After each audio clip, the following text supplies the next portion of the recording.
Welcome back, everyone. Today we have Dr. Barry Krakow. Many of you are going to know who this is. He basically wrote the book on troubleshooting CPAP, Bilevel, and ASV. He played a very big part in helping all the marginalized and dismissed and gaslit UARS patients get the help that they need. He too worked with Dr. Christian Guilleminault at the Stanford Fellowship Program, and he's also written several great books on sleep. His newest one being Life-Saving Sleep, I read quite recently. I'm gonna reread it. It was that good. It was the best book that I read on sleep so far. I learned a lot about insomnia and the power of imagery rehearsal. I think you guys are really gonna enjoy this one. Let's get on to the video. And make sure to subscribe so that you can see part 2. Dr. Barry Krakow also offers one-on-one consultations if that's something you're interested in. I'll leave all of his information and links in the description box below, including a link to his book. Good luck, everyone. It's nice to meet you. My name's Andrew. I've never actually talked to you in person, but your work was part of the revelatory process that I went through, having to find treatments and stuff on my own. So thank you for that. You're welcome. I had an AHI of 4, so you know what that translates to, right? You're in New Mexico, right? We're in Savannah, Georgia now. Okay. Are you still practicing, or is that behind you now? No, I have a sleep health coaching service online. That's through the Barry Krakow MD website. And I I have been working the last couple of years at Gateway Behavioral Health Training Psychiatry residents in sleep. First question is, I like to kind of rank the lessons that I've learned in sleep apnea, from the really obvious kind of old ones to the ones that I kind of had an epiphany about more recently. And one such lesson is that it seems that having the bite in contact can have a drastic difference in, let's say, the obstruction profile in any given patient's airway. What's that all about? Is there truth to that? Is it only applicable to some people? What should people know about that? It may only be applicable to some people, but in general, what you're referring to is a thing we call jaw drop. And so we have seen many people, and you just ask them if they want to drop their jaw, they will usually be able to feel that you can't get enough air in or that the air is compromised. And so we discovered a long time ago that when full face masks were coming out, it wasn't sufficient to use the full face mask if you still had the jaw drop. And so that's how you ended up with these people with full face mask and chin straps. And everybody's saying, what's that all about? What's that all about? But it just turns out that if the jaw drops, whether the teeth are perfectly in contact, I don't know that that's relevant. But if the jaw drops noticeably, you clearly get the tongue falling backwards. Right. And the other thing that's kind of confused, at least from my vantage point, is the jaw opening just because the muscle is relaxing, or is it more like the subconscious effort to open the airway because the nasal airway is insufficiently patent? Well, if you're talking about mouth breathing, I think everybody thinks that that's the reflex that you do to get air in. But it's paradoxical because when you mouth breathe, you get less air in. Right. So mouth breathing interferes with good treatment of sleep disordered breathing. And theoretically, you could say sleep disordered breathing treatment with PAP or no treatment, but you're just trying to sleep. So you open your mouth, but no, you're not getting good treatment. So mouth breathing is a very big problem, especially as you get older and needs to be dealt with. When you identify that a patient is opening their mouth or their jaw is dropping or they're reporting that to you, what's the little elevator pitch to them, what they should do or try? What comes first to mind?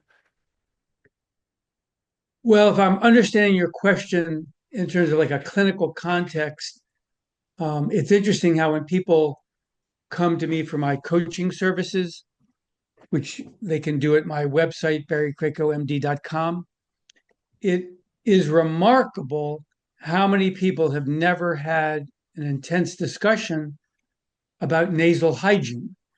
Um, on that same website, I have a free video. It's called the Nose, Knows, and it describes the fact that um, there's so many different things that can happen to the nasal mucosa, leading to inflammation, friction, irritation. And we published a paper on this. It's so common for people with sleep apnea to have allergic rhinitis, non-allergic rhinitis. And so we began looking into that almost, I would say, close to 20 years ago, and realized that we had to aggressively work with individuals. And we were surprised that we were telling people things like, oh, when you're using your PAP machine, you should consider using a nasal strip at the same time.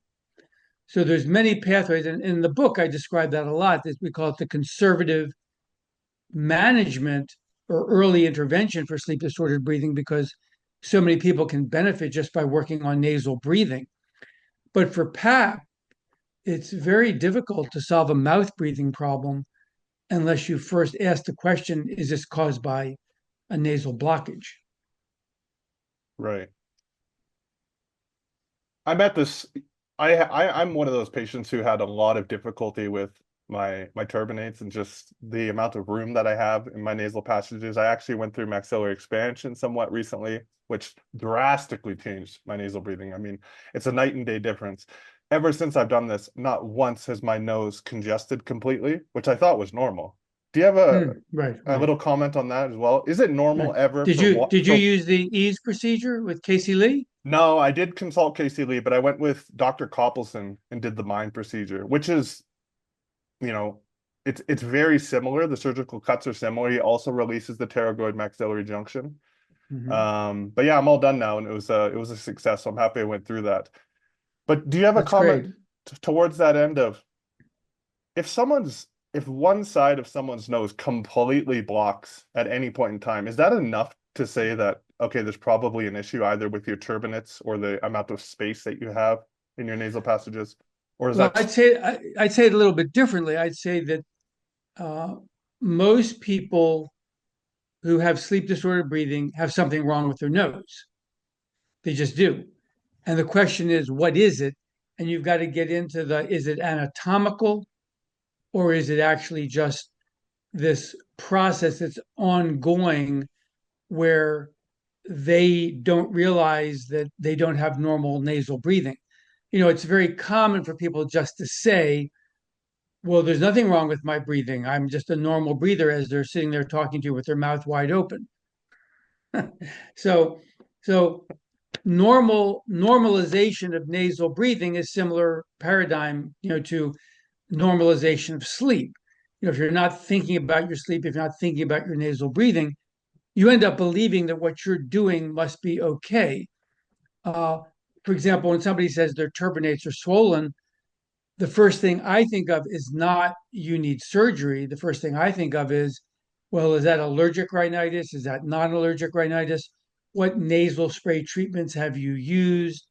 What are the chances that those nasal sprays will shrink the turbinates before you have to get surgery, and so on? So nowadays, I have spoken to many people who are telling me they're failing PAP, and they don't realize what they haven't done is taken the steps to work on their nose. So it's a very big deal. I'm surprised. And I learned myself that I now use things like nasal strips and nasal dilators with my ASV PAP machine because I noticed that it's better. Even though I think my nasal breathing is probably very close to normal now because I use a variety of nasal sprays, but I still think I get more benefit by trying to open up the airway more. I'm so happy to hear you say that. And tying back to what I was saying earlier, like the chronology of lessons that I've learned, that is one of the more recent ones. Like nasal breathing really is everything, it seems. Like if you cannot breathe through your nose, I mean, the literature demonstrates this too, right? If you plug normal subjects' Right. noses, they get sleep apnea. Yeah, James Nestor's book, Breath. Right. That was a You know, great he read did. too. Yeah, he did that experiment, and so you would think that, in sleep medicine, there'd be that really strong, cross current between them and ENT.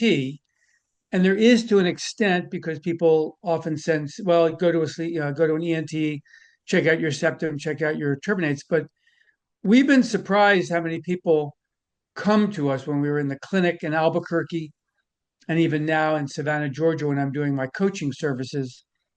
How many people the discussion just stopped at some point? There was no like, okay, no, zero tolerance policy. You have to fix your nasal breathing. Otherwise, it's not realistic to expect you have this, good response to PAP. Now, that doesn't mean that I'm persuaded that most people who fix their nose are still going to get a great response to CPAP, because you probably know from my book and my history that we stopped prescribing CPAP in 2005, and we found many more people tolerating bilevel better, getting a better response. I recognize there's 1 out of 3 patients that are classic sleep apnea patients. They don't have anxiety, they don't have PTSD. They respond very well to CPAP. They're very fortunate. But there's 2 out of 3 CPAP patients that I think are either going to quit early or they're going to struggle with it, and their doctors are going to tell them, well, just keep using it, it'll get better. And my experience is they don't get better. Right. This is actually perhaps the the the branch of questions that I've looked forward to most. You are the guy for this concept. What is the deal? Let's start like very basic. Why you're saying, well, I read your book, so I obviously have that, behind my thinking here. And you looked at But the pictures, the schematics describing the diagrams of the airway. right, Right. So the big deal that you're getting at is how easy is it to treat an apnea? It's ridiculously easy. Give somebody CPAP of 4, 5, or 6, and most of the time their apneas go away. There are exceptions. Some people need higher. But then what did that apnea turn into when you treated it? It turned into a hypopnea. The hypopnea is still left. There's still some additional, drop off of volume. So you give somebody more pressure. Well, as that pressure keeps going up to treat the hypopnea, well, when you're finished, you still have what's called residual breathing events. And this is a long historical process going back to the 1990s when UARS was more accepted by a cadre of sleep researchers who were following in the footsteps of Dr. Guilleminault, who had discovered UARS. And they recognized that this flow limitation was a big deal. I mean, some of these people did amazing experiments like, you know, showing if you only have flow limitation, what I like to call now the third breathing event, because what kind of patient wants to hear about respiratory effort related arousals, flow limitation events, upper airway resist? I mean, that's just nonsense to patients. I just say, well, there's a third breathing event. And the third breathing event is the most difficult to treat because once your hypopneas are relatively treated, many of them, there's still residual flow limitation. And so I learned that from Guilleminault. I learned that by going back to New Mexico after being at Stanford for 3 months. And when I went back to my center in Albuquerque, this would be the University of New Mexico, they were still using thermistors, so they didn't have an assessment of flow limitation or upper airway resistance, they would have called it then. But you could see there was something wrong. You could see all the fragmentation of the sleep. And you go, oh, what's that from? Well, in the olden days, people say, oh, well, that's just some kind of hyperarousal thing. The person's got alpha sleep, alpha delta sleep. They've got spontaneous arousals. All these names were made up because people were not able to look at it. But when the 1990s came along and all these researchers started doing their studies on the nasal pressure cannula transducer, now you see the picture of the airflow curve. You go, oh, there it is. Why are we having an argument about this? And to this day, 30 years later, many sleep doctors ignore that for some uh, confused reasoning and problems in how people approach patient care. Because clearly flow limitation is a problem. It needs to be dealt with. And there's a lot of sleep centers, a lot of sleep doctors that still don't get that. So what's your philosophy at this point in time? Do you think that everyone should just start with bilevel, two different pressures? Is that right? Or am I wrong in saying that? Well, keep in mind that my background is largely that I started in the field of sleep medicine in 1988, working on the treatment of chronic nightmare patients. And so ever since then, I've always dealt with mental health cohorts. So naturally, my view is skewed towards that. And I do believe that most mental health patients, it's a mistake to treat them on CPAP. But there's many people out there that don't have quote unquote mental health disorders that have anxiety.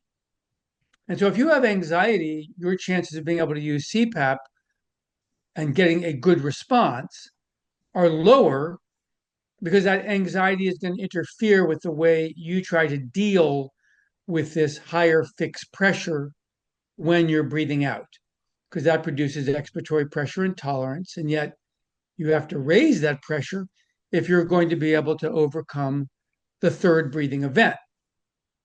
So I think what I'm saying, it does apply to a much larger uh, envelope or window of people beyond mental health. But then again, it also means somebody who's got a reason, a sensitivity. But amongst the mental health community, I'd want everybody to start on ASV immediately, as long as there was no contraindications, because ASV delivers the airflow so gently. It seems like people would just adapt so quickly. You'd have compliance adherence rates of like 90%, 95%, maybe 100%, because it is so easy to use ASV compared to CPAP. And I do think that what I'm saying sounds very exaggerated or hyperbole to a lot of sleep professionals, but what they don't understand, in my opinion, is what we got to witness firsthand dealing with PTSD patients as we did in the early 2000s, when they're talking to you about um, this phenomena, and we got to see it a couple of times at the University of New Mexico, probably more there than at my sleep center when I went into private practice, of the patient ripped off the mask and left the sleep lab. So I heard about that in the University of New Mexico sleep lab. But when I saw it a couple of times in my sleep lab in the early 2000s, I'm going, what the heck is that? I mean, come on, I'm a doctor. Am I traumatizing the patient? I mean, I've got a responsibility to figure that out. Back in the day, that's not how that was dealt with. Back in the day, that was, oh, well, there'll always be some people who can't stand it, and they'll just get up in the middle of the night and they'll just leave. And that's it. That was the standard of care. Like, oh, well, nothing we can do about that. Well, I find that very unsatisfactory. And that's when we began to delve into it. And by 2005, we finally figured it out. This is expiratory pressure intolerance in spades. And you've got people saying, I felt like I was drowning in air. I felt claustrophobic. I actually got a panic attack. These are all very real, legitimate things these people have. And at the lower end, they might have had discomfort. But that discomfort is very tricky because that discomfort is enough to prevent somebody from using a CPAP. I tried using CPAP at various times. I actually got used to it for a few years, but it is very much more uncomfortable than the other more advanced PAP therapies they now have and they had back then. So when we saw that, we said, well, okay, we got to do something about it. And by 2005, we were switching everybody to bilevel. And we figured out a way to do that. We can talk about that later so that insurance companies cover it, so they can get on bilevel very quickly.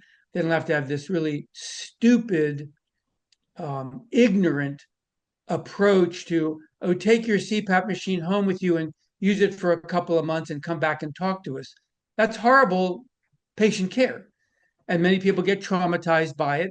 And we learned early on, again, about this phenomenon that if you have somebody go through that experience, they will not come back to a sleep lab for at least 1 year and sometimes 5 years because they hated what they had to go through that first time. And we used to see thousands of CPAP failure cases and switch them over. And these people were up in arms like, why didn't the doctors give us this device the first time? This is so easy to use. Like, I could have used this 5 years ago. Why wasn't I given that opportunity? That's still the way sleep medicine is practiced today, which is a big problem, in my opinion. Amazing points.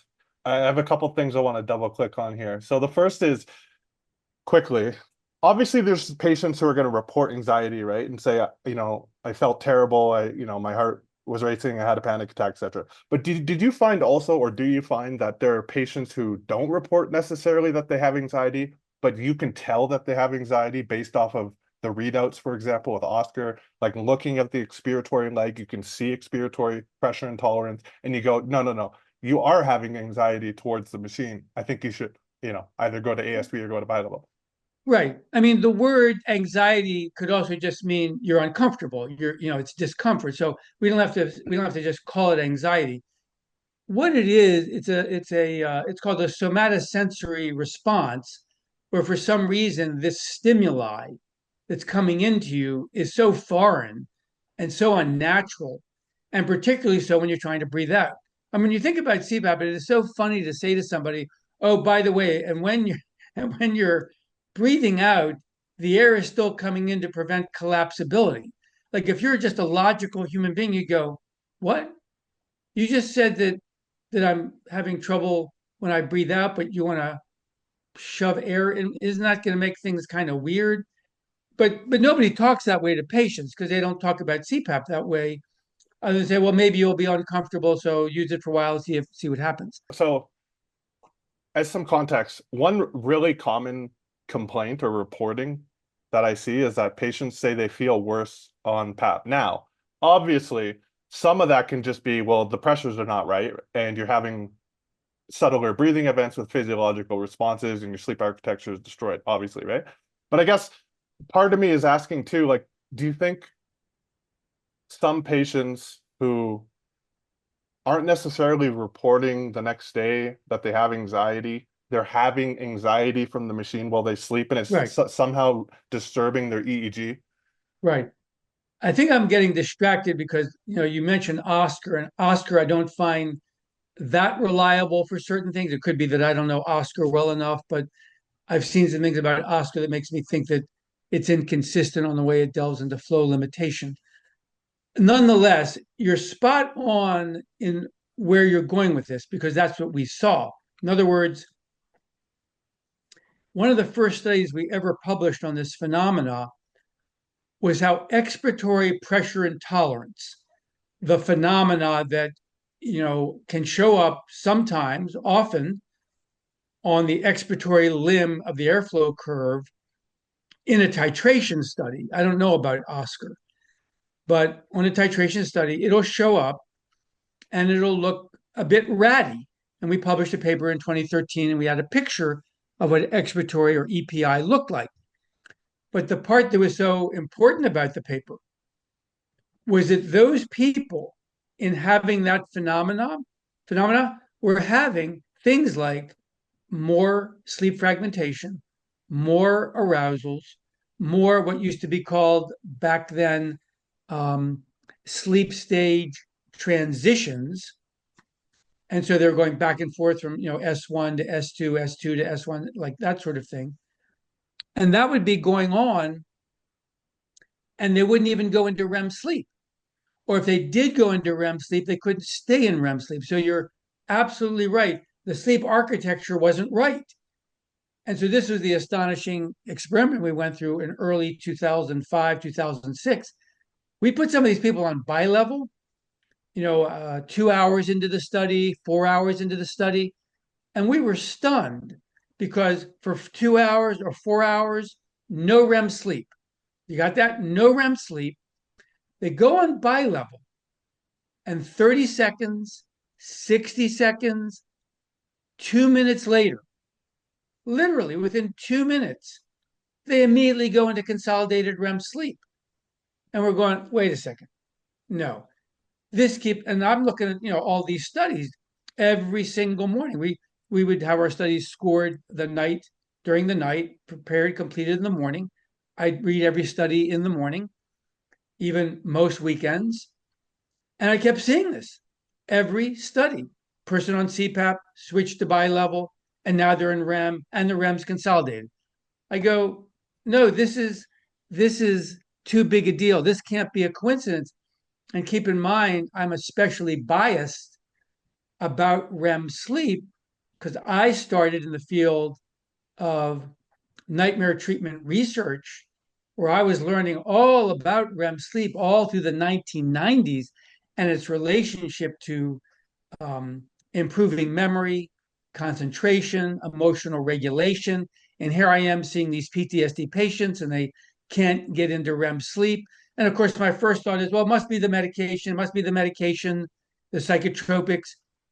But this pattern kept coming back over and over again and said, hey guys, we're onto something here. If we're seeing somebody go into REM sleep and it's consolidated, and then they'd come back the next morning and say, hey, that was different. That was very different than CPAP. And you know what? I think I slept better. So we started using that as a simple marker. And we were shocked at how reliable that was. We asked them one question, asked them more, but this one question in the morning: did you sleep better, slightly better, noticeably, like a Likert scale or something? It was phenomenal how many people, when they showed they'd had some consolidated REM, 90% said they slept better. So we knew we were onto something because they're telling us that this is a better response. Now, back to your original question, then, we saw these other patients on CPAP who had all kinds of fragmented REM, and they wake up in the morning and they wouldn't sleep better. And so I think it was they weren't sleeping better. It wasn't just they weren't wasn't the best pressure. It was that they were not tolerating it and they couldn't get into the proper stages of sleep. And in the context of objective data, is the indication, and are there other indications just in that expiratory leg, the expiratory pressure intolerance? You're talking about if it looks kind of jagged, right? Then typically you're going to expect that the patient is going to have complaints about the comfort of the therapy, and or they're just going to But have they, bad quality sleep. Is that fair to say? well, they could also say to us something like, "It's uncomfortable," and Right. not show that. It's not like there's a one-to-one correlation I see. because I don't know that sleep and breathing technology is that good. I have the strong sense that what we do, and I'm not even a pulmonologist, so I could be way off base here, but I have the sense that most of the technology we do for sleep and breathing is primitive and needs so much more advancement to be able to get down to the nitty gritty of what is actually going on with breathing, what is actually going on with sleep. But to the naked eye, if that person didn't show frank expiratory pressure intolerance, and there was plenty of people where it would be much more subtle, or maybe it is, maybe it's not, but then there'd be something up in the hypnogram with their sleep stages. It was like just not right. No consolidated REM was the biggest one, but it'd also be excessive arousal activity, more awakenings, more tossing and turning. This person is uncomfortable. Something is wrong. And what is it? Is it simply they don't tolerate PAP? We used to think that's what it was. But we think the sensation of pressurized air delivered, let's call it, in a um, difficult, unhealthy, troubling, traumatizing way, whatever word comes to mind, if that doesn't resonate for you, you fight it. And when you fight that, that is clearly going to produce a somatosensory response and it's going to come into your brain and your sleep is going to be affected. And so when you switch somebody to bilevel and you automatically see the sleep quieting down, you see the airflow curve looking smoother, you're thinking, oh, look at that. That's really interesting. I wonder if this patient's going to report sleeping better in the morning. And to find out that 90% of people would say, oh, yeah, I slept better. Then you get that confirmation that this change is what they needed. And this was a big deal. And so this nonsense that CPAP, you'll eventually get used to it. I'm so disappointed in the field of sleep medicine that they think that it has validity.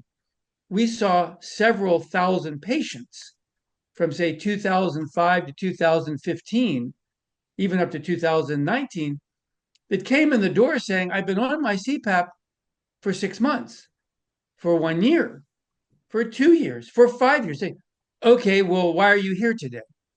And they go, I don't know. I just wonder whether I've been to my doctor. They said, do this, do that, but I've tried things, but I just don't think I'm getting that good of a response. So that's years later. They'd come in, we test them in a sleep lab, and they would still have expiratory pressure intolerance. They would have central apneas. They would have arousals, micro arousals, awakenings. I mean, there was no way they were getting good quality of sleep. And then we would switch them to bilevel. So why would anybody think that, oh, you'll get used to it? Well, oh, you'll get used to it simply means, sure, you get used to it and you can keep using it. But, when your response isn't that good, eventually you'll give up. And these people would have given up had they not come to our center, because that's where they were. There's like, should I even keep using this? What's the thought process or the patient characteristics differences? That is, what is the difference between a patient who's going to do best on bilevel or best on ASV? Is it just a sensitivity thing? That's a good point. It could be just that. The people who had the most anxiety tended to need the ASV more, but there could be aspects of their underlying, respiratory system that I don't know about that just makes them respond in a different way. The knock on bilevel, and it's accurate. And I don't want to say that people are wrong to say this, but bilevel can trigger a kind of hyperventilation response, and then you end up with central apneas. So you go, oh, well, you see, bilevel is horrible. It made people have central apneas. But see, my way of thinking is that is probably part of their anxiety response.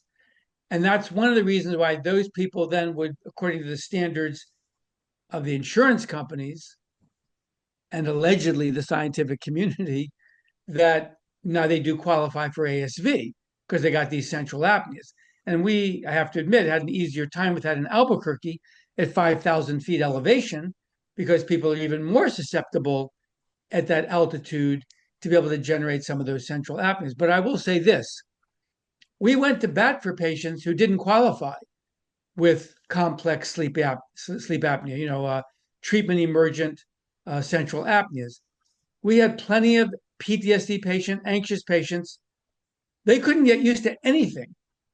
And the standard operating procedure was that the medical director of an insurance company would say, well, look, prescribe them an ASV, have them use it for a month, come back and see what their data shows, do your outcomes, put them back in the lab if you think that that's a good idea. And if you think they're getting better and they say that, by all means, we're going to cover the ASV. But that's a process that takes a lot of time. And nowadays, I don't even know if any sleep doctors know that. You don't need to qualify with central apneas to get somebody on ASV. You have to have a doctor who's willing to go to bat for you to say, well, we tried CPAP, auto CPAP, bilevel, auto bilevel. Guess what? We failed all of the mechanisms of the antidepressant medications, and all those mechanisms don't work for this patient. You know what? We've got this new Cadillac drug, completely different mechanism. It's called ASV antidepressant.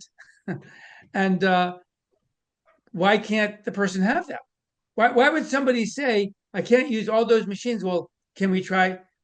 And you'll still have insurance companies that will reject that because the doctors are not going to go to bat for the patient the way I just said.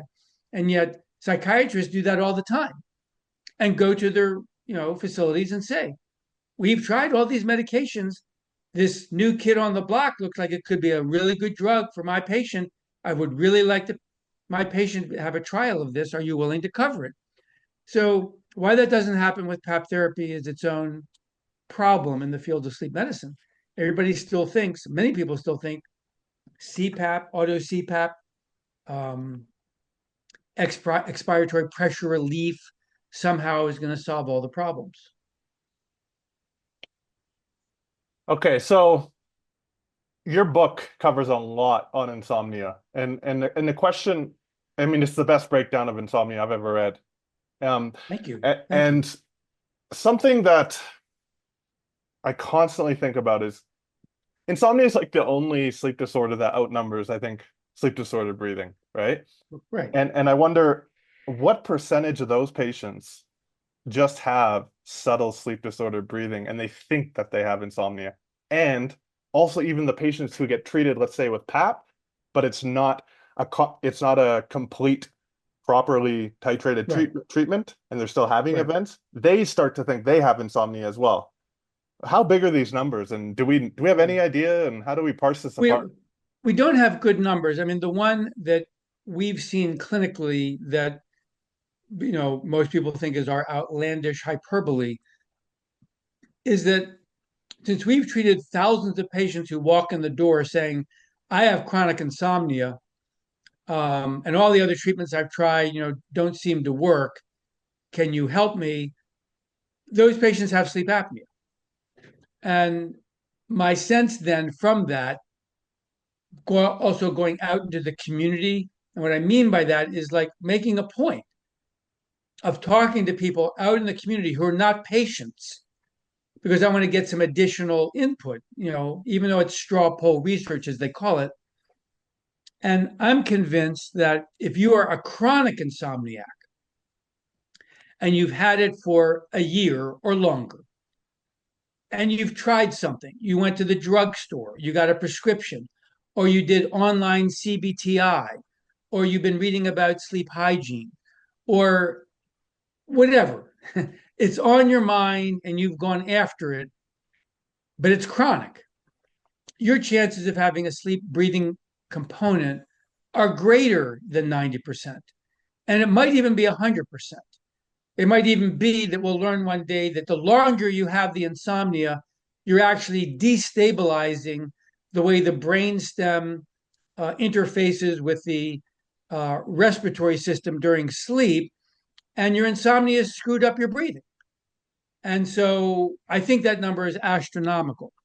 But to your earlier point, there really are separate cohorts. And that's why, we use the term complex insomnia. Nowadays, you hear this term called comisa. And these terms are not interchangeable. And the only problem I have with the terminology itself is that once people learn a big grab bag term like comisa, which stands for, comorbid insomnia and sleep apnea, and it's a fine umbrella term, but it implies something as if to say, well, that's the phenotype. It's not. There's multiple phenotypes in that, which is what you are alluding to and asking the question about.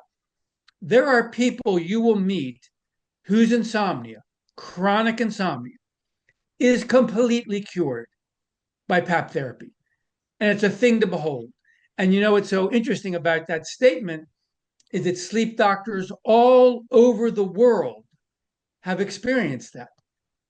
All sleep doctors have encountered one, two, five, a dozen patients where for some reason the patient's main complaint was insomnia. That's all the patient could think about. The sleep doctor had enough suspicion and said, well, let's just test you. They got him on PAP. The story is over. Complete cure. You would think that would raise the suspicions of these doctors to want to test more patients because in the scientific literature and in the American Academy of Sleep Medicine guidelines, it says, oh, you don't need to test every insomniac with a sleep test, which I wholeheartedly disagree with. Anybody who comes to a sleep center complaining of insomnia unequivocally needs a sleep study, in my opinion. Anyway, so there's those people, and those people, they're very fortunate. But then there's the middle group, which is probably the largest group, where they need both psychological treatments and they need a sleep breathing treatment. And in personally tailored medicine, sometimes that personally tailored treatment is something like, okay, well, I think you do have sleep apnea, and I think we're going to test you, but I want you to use nasal strips. I want to work on these nasal sprays with you. I want you to learn to improve your nasal breathing while we work on these psychological aspects. And the beauty of that, of course, is that that person is not overwhelmed by PAP. Now, some of them want it. Some of them, once they hear, when a psychological patient, the psychiatric patient hears they have a physical disorder, they want to treat it badly because it's stigmatizing to have a mental disorder. Now you have something physically wrong with you. Wow, sign me up. How do I treat this? But then when they hear it's PAP, they go, okay, well, tell me a little bit more about it. Oral appliances. And then finally, the other third, and this is the most important thing I can tell you about insomnia that would be missed in the ongoing progression of this emerging field of COMISA. And these are probably the complex insomnia patients that we originally looked at. They have not only no awareness of sleep disordered breathing, but their psychological aspects of insomnia are so severe, you could argue some of them must have a psychological treatment first, because if you try to do PAP, or if you even try to do nasal strips, they're so psychologically attuned to the psychology, they go, you're nuts. Why are you doing this other stuff? There's something my doctor's been telling me for years that I've got PTSD and depression, anxiety. Why are you talking about this thing? Now, believe me, I have had very good luck learning skills to take even those patients and walk them gently down a paradigm where suddenly they realize, oh, you mean the other doctors didn't really understand my sleep? You're giving me a new paradigm and you want me to consider it because you think there's a big bang for the buck if I go down this pathway. So, yes, I've learned to do that. But for many of my colleagues in the field, like who are psychologists and they push CBTI and so forth, they do a wonderful service because they can help these patients in the early going if they're not ready to hear about this other aspect. There's some literature that even suggests that CBTI treatment will improve sleep disordered breathing because anything that improves sleep consolidation technically should improve some sleep disordered breathing. But I'm not a firm believer that that's something to hang your hat on where you'd say to the patient, okay, you're done. My view is always, ideally for all of these patients, you've got two pathways to go down. If you can find a way to go down both pathways at the same time, let's do some psychological treatment, let's do some nasal breathing or some diagnostic testing, whatever. Always much better. Always much better, I think, because it's mind body medicine. And I've always been a mind body medicine doctor. Hypothetically, I'm your friend. You're saying to me, well, are you sure it's just insomnia? And I go, yeah, Dr. Barry Krakow. I had my test and my RDI was 4. What, what's wrong with what I said? What do you say to someone like that? Well, first off, as soon as I hear that story about and by the way, I've seen that story. I think it's been about 5 times in the last 6 months where people come to me for coaching services. And one of the things they're asking about is, I don't know, I've got insomnia. I thought I had a breathing problem. I read your book. Then I went to a sleep center and they said my RDI was this. So the first question I have is, all right, how many spontaneous arousals did you have in the sleep study? And they go, oh, it's funny you asked that. The last guy I just saw a couple of weeks ago was like, I had 80 spontaneous arousals. I said, that's very interesting. Did anybody ever tell you about the research that was done about 20 plus years ago by some very famous sleep researchers showing that spontaneous arousals and another one would be leg movement arousals are really upper airway resistance syndrome? And they go, no, I've never heard that before. I said, well, that's unfortunate because your doctor should be up to date on this kind of research because that's what it is. So, yes, it's quite possible, could be probable that that's what you're dealing with. So, that's one of the first things that happens when somebody tells me the RDI is 4. Another one, which is much more defamatory, would be there's many people that are so resistant, no pun intended, to upper air resistance that they just don't score it. They don't pay attention to it. They say it's too difficult to score, it's too variable. And I'll tell you a funny story about this that it's like for me, it's my patient zero. It was one of the first patients I saw back in 2000, probably 2004. It was a lady who was a slender woman, probably in her late 40s, had 2 kids, divorced. She was an administrative assistant. She'd been having so much trouble at work, absenteeism, getting sick a lot. Went to all the doctors, all the workups. Everything was wrong with them. Nothing was wrong with them. Somebody said, well, go to a sleep center then. I mean, that's it. And back then, and even to this day, sleep centers are the place of last resort, which is amazing. It should be a place of first resort, right? So she comes in and she says, I got all this stuff going on. I said, all right, well, we're going to do a test on you. So we did a test on her. And I looked at it and I said, this is hysterical. So I went back and I talked to her and I said, let me tell you the really bad news here. You probably have flow limitation, this thing called upper air resistance. But the subtlety of the findings on your airflow curve are such that no insurance company would ever listen to any kind of appeal that I would make to them about, I think this case has a sleep breathing disorder. They would just go, well, what is your evidence?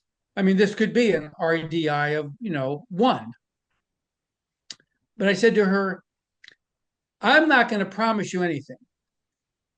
But when I see this kind of thing, there's not another explanation. So, from a sleep doctor's point of view, I can offer you a PAP machine and you can see what happens, but I'm not promising anything. This is back in, like I said, 2004, probably, I think 2003. Anyway, she came back a month later, a completely different person. And I'm going, my head is exploding. Like, you're telling me this stupid sleep study I just did that gave me no really good corroborative data, other than I would point out she obviously had a certain degree of fragmentation that made me be more suspicious, but nothing on the breathing channel that was like, oh, yeah, 100 sleep doctors are going to look at that and go, oh, yeah, that must be upper air. No, everybody's going to go, that's normal breathing. I said, nah, I don't think so. There's something wrong with it. I can't put my finger on it. And this lady, her light was completely changed because she really did have upper air resistance syndrome of the type, in fact, in part, it probably fits a category of called sustained flow limitation. Do you know about that model? No, I've actually never heard that before. What is that? So 25 years ago, a bunch of researchers in New York, I think it was Dr. Rappaport's group, Okay. published a paper. They brought these people in and they said, tell me how you're doing with your PAP. And they go, well, we're doing kind of good, but we're still sleepy. So they put them in the sleep lab and they found that these people had these periods where the airflow limitation would run for like 5 straight minutes without an arousal. And then they'd have the arousal. Or it would go 15 minutes with the arousal. And they got diagnosed with this information, meaning they had all of these sustained flow limitation events, but it didn't amount to a high RDI because too much time is used up with abnormal breathing. Remember, you can't score unless there's an arousal or an awakening. And they said, well, we don't know what to do with you guys, but you have sustained flow limitation. It just keeps going on and on and on. It doesn't produce this arousal. We're going to put you on PAP anyway. Let's see what happens. And what they find, their sleepiness got better. So in some of the cases, I think it was people who may have been on PAP or had used PAP in the past, And otherwise, it was people who just came in and were sleepy and they'd never used PAP. So I may have misspoken in the beginning about that part. But the bottom line was they had sustained flow limitation, no apneas, no hypopneas, not many discrete upper air resistance events. Many children have sustained flow limitation. That's another angle. You go, well, wait, how would they qualify? Well, they wouldn't. A sleep doctor would have to look and say, well, you spent 15 straight minutes not breathing normally, but you only woke up in the 16th minute. Your insurance company will not be interested in treating your condition. But I'm going to tell you, you might want to treat your condition.